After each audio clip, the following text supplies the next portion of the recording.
14, 18, 277 প্রদত্ত সংখ্যা সেটটির সাথে নিম্নের কোনটির মিল আছে? তাহলে 14, 18 আর 277 এই সংখ্যা সেটটার মধ্যে নিচের 4টে সেট দেওয়া আছে, এই সেটগুলোর মধ্যে কোনটা মিল হবে? দেখো 277 এই যে সংখ্যাটা, এটা একটা প্রাইম নাম্বার অর্থাৎ মৌলিক সংখ্যা। এখন এই 14 আর 18 এই দুটো সংখ্যা দিয়ে আমাদের 277 এই সংখ্যাটা গঠন হবে। কীভাবে গঠন হবে? এটা সিজিএল 2020-তে এসেছিল। এই যে 14 মানে 14 স্কোয়ার প্লাস 18/2 তার স্কোয়ার অর্থাৎ 196, আর 18/2 মানে 9, 9 স্কোয়ার মানে হচ্ছে 81। তাহলে হিসাব করলে পাবো আমরা 277। একইভাবে আমরা যদি দেখি যে নাম্বার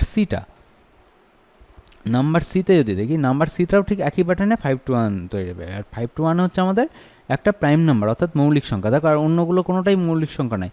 486, 320, 576 কোনোটাই মৌলিক সংখ্যা নয়। তাহলে 20 square 22/2 square equal to 400 plus 1 to 1। 22/2 মানে 11, তার স্কোয়ার মানে 1 to 1 মানে হচ্ছে 5 to 1। এটা হচ্ছে আমাদের অ্যান্সার। যদি আমাদের ভিডিও ভালো লেগে থাকে এবং তো আমাদের হচ্ছে তোমাদের যে কোনো কিছু আটকে থেকে থাকে আমাদেরকে অবশ্যই পাঠাও আমাদের হোয়াটসঅ্যাপের মাধ্যমে, অথবা আমাদের নিচে টেলিগ্রাম লিঙ্ক আছে সেখান থেকেও তোমরা আমাকে পাঠাতে পারো, অথবা আমাদের ফেসবুক পেজ আছে সেখানে গিয়ে আমাদের হোয়াটসঅ্যাপ নাম্বার আছে সেখানে পাঠাতে পারো, অথবা ফেসবুকের পেজে গিয়ে পাঠাতে পারো।